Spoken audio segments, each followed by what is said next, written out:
Essentially, in this model, what we do is that we look at the school dropouts, the kids more than 18 years of age who have either dropped out of 8th standard, 9th standard, 10th standard, and then look at the opportunities that are available in the economy, and see how we can actually train the youth in life skills, in computer skills and in vocational skills, so that they can match up to the requirements of the expanding economy and can find a suitable place for themselves.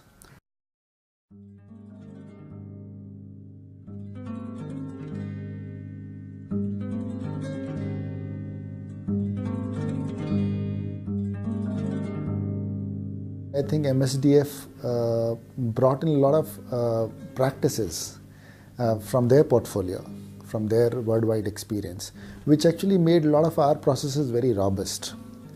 Just to cite an example, earlier once we were placing the youth, the kids, in the jobs, we wouldn't really track them. And it was MSDF that came forward with the idea, helped us evolve a system, and retention, actually tracking retention, became an important part of the process.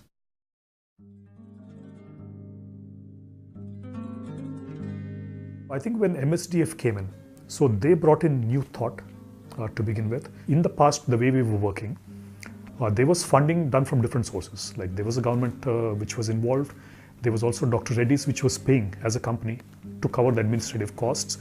So when it came to the people who were benefiting from the program, they never had to pay anything. But I think over a period of time, because of the cost per participant, also looking at the scale up in terms of the number of centers that we were then targeting, somewhere I think this gap started to show up at some point of time. And that's when I think when we engaged with MSDF, this whole thing of saying how can we then convert it to a more sustainable model.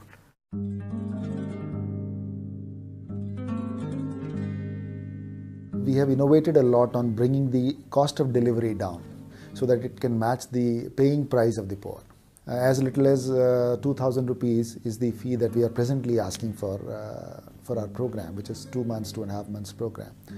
And then we are, of course, innovating on various mechanisms wherein poor can access microfinance loans, small loans. And this actually turns the beneficiaries into customers. And that's when they start demanding quality.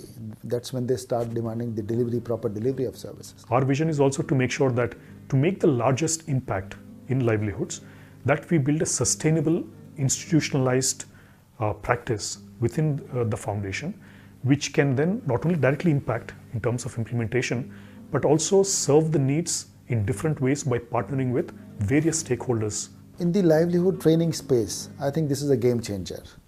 And there, I think both MSDF and Dr. Reddy's Foundation are playing that key role of bringing in a new paradigm in the livelihood training domain.